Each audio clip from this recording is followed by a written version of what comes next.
Welcome to the WRAL Daily Download. I'm Amanda Lamb. You're about to hear a special bonus episode of the Daily Download. WRAL anchor and reporter Ken Smith interviewing North Carolina State University professor Jason Miller about Miller's years-long quest to find film footage of Dr. Martin Luther King Jr.'s historic July 1966 visit to Reynolds Coliseum in Raleigh.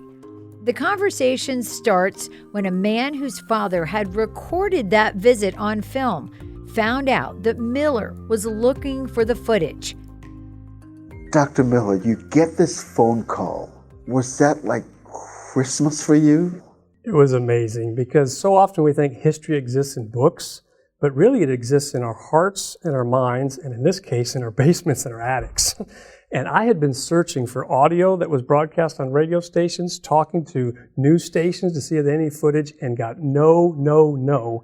And then to put this out there so it was very visible and relevant, and then to get a call that this existed, I was trembling. I would imagine. So you plug it in, and these images come up. Walk us through what you're looking at and what you're feeling. So the first thing that stands out is I've done a lot of research on the march that happened, and all that is in black and white film. And so you're parsing and putting together 150 photographs that have never been developed and getting a sense of that.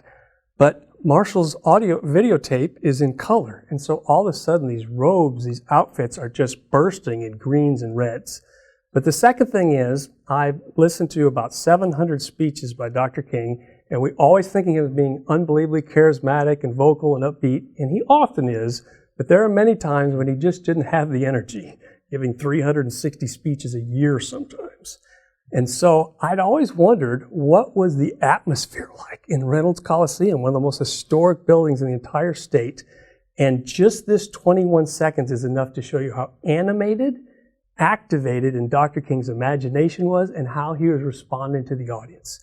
Because when the audience was with him, that's when he reached his best notes. And, you know, he always loved the idea of speaking. In fact, one time he told some great friend, L.D. Reddick, you should never deny an artist his medium. And so to see Dr. King in his medium, the full height of his powers, it was revelatory.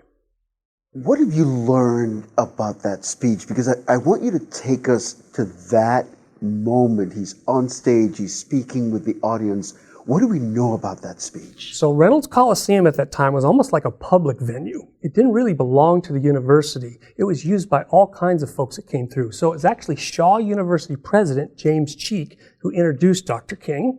And it was two men, Romulus Murphy, who was an attorney, and another pastor named W.B. Lewis that actually invited Dr. King. But the moment had a lot building up to it.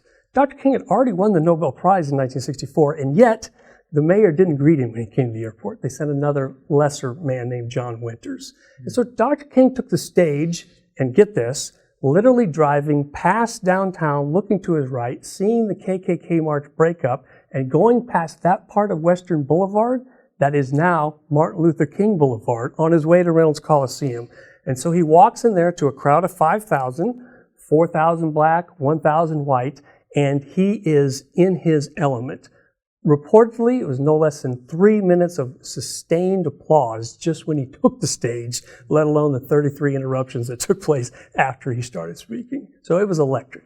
And what does the research show about what he spoke to the audience about and what made him so animated that day? So it's remarkable because from the 7 newspapers that covered it, that first version of history, we can piece together a great deal of what he actually said.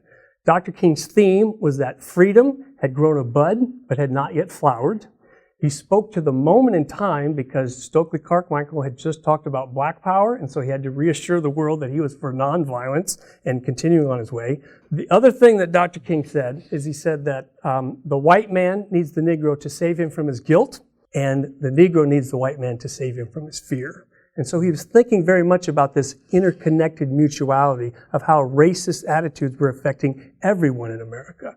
And then the comment that could not go unforgotten is that he said that for all its liberal tendencies, he could not believe that the state of North Carolina had the largest Klan rallies in America.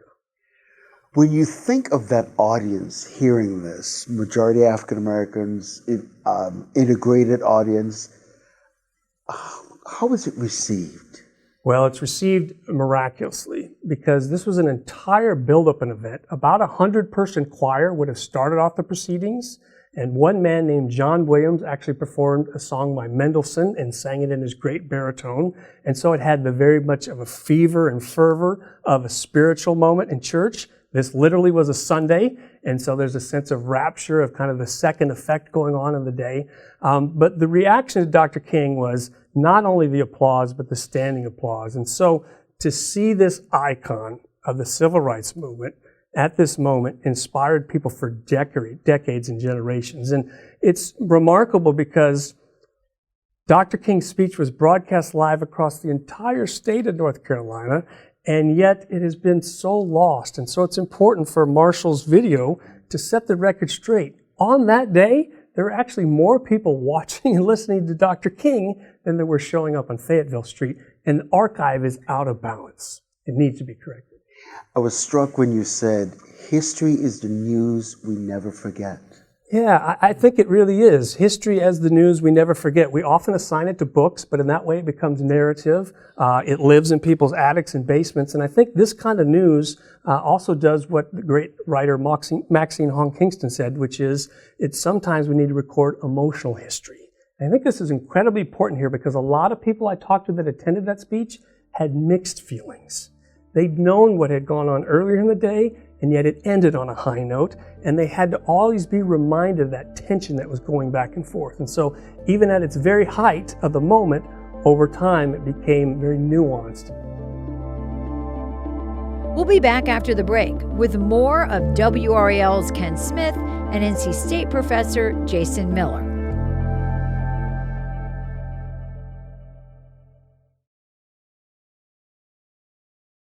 Welcome back to the WRAL Daily Download. Back to WRAL anchor and reporter Ken Smith and his conversation with North Carolina State University professor Jason Miller about Dr. Martin Luther King Jr.'s trip to Reynolds Coliseum in 1966. What is history going to tell us about that day in Reynolds Coliseum today? Several things. One thing that tells us is we sometimes forget how unpopular Dr. King was. Even though the people in that auditorium revered him and loved him, there wasn't just one element of society working against him. Julia Brown had been come to town to talk against him. 4 churches in the city had actually talked against Dr. King in their sermons that morning. Again, nobody from NC State was even there to welcome Dr. King to his campus. And so we get this picture of how much he was standing for, even beyond those famous moments like the March on Washington and the March to Selma. Dr. King was consistent, he had remarkable fortitude, and he never stopped inspiring people. And so even when the stakes got very low culturally, he kept on with the same momentum. You know, I'm so glad you brought that up because I was at the museum several years ago, and up until that point, I had this revered image of Dr. King that everybody felt that way about him. And I was stunned to realize that toward the mid-60s and just before his death, he was not a very popular figure, but still he rose to the occasion. He did, and it happened every time he came to North Carolina. When he came here in 1962 to Rocky Mount, he'd actually just finished a failed campaign in Albany. We were outwitted at every turn by Lori Pritchard, and yet he still came in and had this sense that I've got to keep going. When he comes here in 1966, he's coming from Chicago in segregation, and when she's trying to integrate poor housing areas.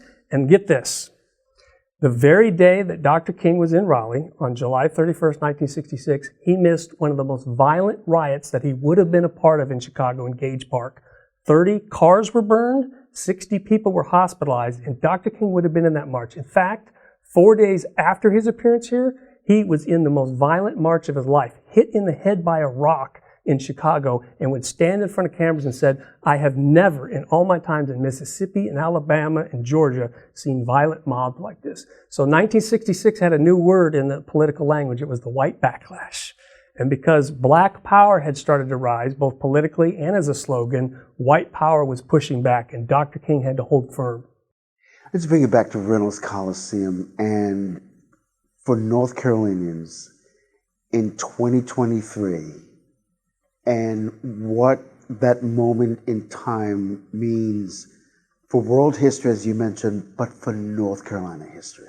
Well, it adds to North Carolina's unbelievable rich history in terms of the civil rights movement. We not only have the sit-in movement starting in Greensboro, we not only have the Student Nonviolent Coordinating Committee being formed in Shaw University in April 1960, we not only have Dr. King's first ever I Have a Dream speech, but then we have this iconic moment. Dr. King at Reynolds Coliseum moving folks to make money, to bring together politically, and to encourage people that are already here. And it's remarkable that a building like that has housed so much unbelievable history.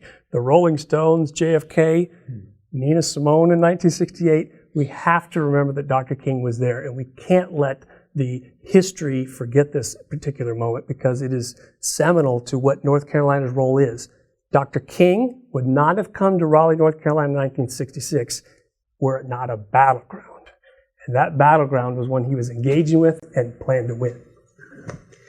So he's in the Triangle area. Where did he stay? It's remarkable. Dr. King had all these allegiances and collaborations. And so there's an incredible woman that's known for her own right. Millie Dunn Vesey had not only served in World War II as an African-American woman, not only organized trips up to the March on Washington in 1963, but now Dr. King actually stays at the home of Millie Dunn Vesey.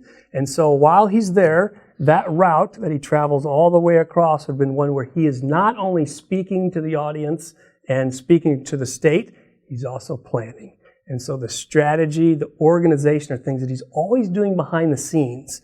And so NAACP leaders, people that are forgotten oftentimes, like Golden Franks, who was this Southern Christian Leadership Conference representative from Edenton, these people are making plans for what the next move will be to get ready for the November elections, to continue to make progress on the civil rights movement. And so these networks that are behind the scenes are equally as important to everything he did on the stage or the platform.